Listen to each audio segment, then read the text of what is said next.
inflasi. Inflasi ini yang tinggi akan mendorong kenaikan suku bunga nominal. Pemberi pinjaman akan memiliki kompetensi yang lebih tinggi agar daya beli uang mereka tidak tergerus inflasi. Selanjutnya itu adalah permintaan dan penawaran dana. Jika permintaan akan pinjaman tinggi sementara penawaran dana terbatas, suku bunga cenderung naik.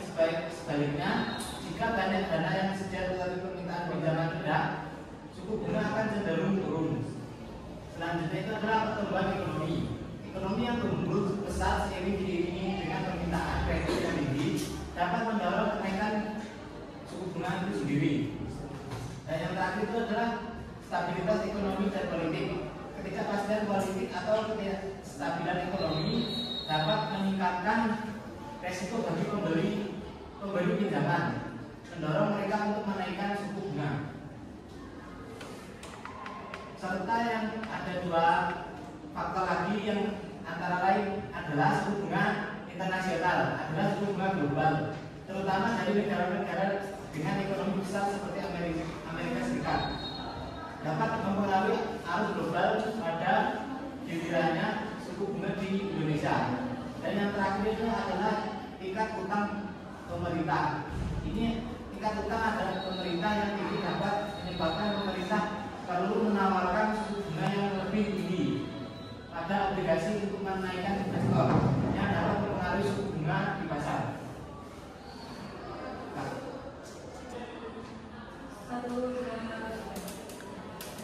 Baiklah, selanjutnya peran Bank Indonesia sebagai otoritas moneter. Bank Indonesia adalah bank sentral Republik Indonesia yang berperan sebagai otoritas moneter utama. Peran dan tugas utamanya yaitu yang pertama, menetapkan dan melaksanakan kebijakan moneter.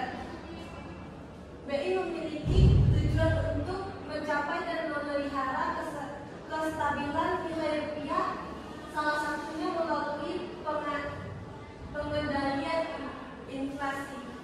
Yang kedua yaitu mengatur dan menjaga kelancaran sistem pembayaran. BI mengatur, mengawasi dan menjaga kelancaran sistem pembayaran nasional, termasuk clearing dan penyelesaian transaksi. Dan yang terakhir yaitu mengatur dan mengawasi bank. BI memiliki tugas untuk melakukan pengawasan makroprudensial terhadap perbankan untuk menjaga stabilitas sistem keuangan secara keseluruhan.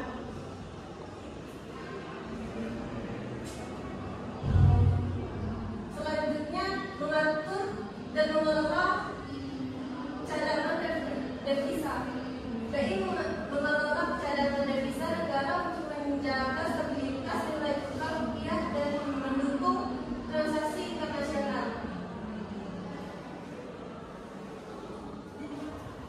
Singkatnya, BI bertindak sebagai banknya bank dan pemerintahnya keuangan untuk memastikan stabilitas harga, sistem keuangan yang sehat dan melancarkan pembayaran di Indonesia.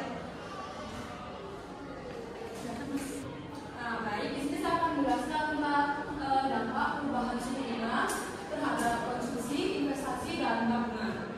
Perubahan suku bunga memiliki dampak signifikan terhadap perilaku ekonomi rumah tangga dan perusahaan. Yang pertama itu saya akan membahas tentang dampak terhadap konsumsi. Untuk kenaikan tingkat suku bunganya, suku bunga yang lebih tinggi membuat biaya pinjaman atau misalnya kredit kendaraan, KPR atau kartu kredit menjadi lebih mahal. Terus ini juga dapat menurunkan konsumsi karena masyarakat cenderung mengurangi pembelian barang dan jasa yang dibiayai dengan utang. Untuk penurunan tingkat suku bunganya, suku bunga yang lebih rendah mendapat membuat pinjaman menjadi lebih murah, mendorong masyarakat untuk mengambil kredit untuk membeli barang tahan lama seperti rumah atau mobil sehingga meningkatkan konsumsi. Dan untuk selanjutnya itu dampak terhadap investasi. Kenaikan suku bunga, biaya pinjaman yang lebih tinggi membuat proyek investasi menjadi lebih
proyek.